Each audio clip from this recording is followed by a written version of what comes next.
Here's another update for you guys. These are some of the pomegranates. It took a very long time for them to actually germinate. I didn't think that any of them would, and then finally once I saw one of these in the middle start to germinate, the rest of them started to pop up. But you can see this container is pretty overcrowded. I'm going to wait till they get a little bit bigger, and then I'm going to separate the plants individually into either smaller containers or just somewhere throughout the backyard and put them on a drip system, kind of like this, to where they get some water, but they're looking really good.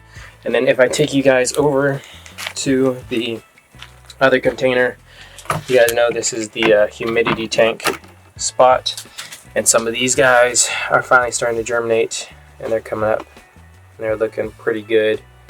Gonna give these guys a little bit more time, and these will be a little bit easier to separate because they have their own individual cells, so then I can just plop them out and put them wherever I need.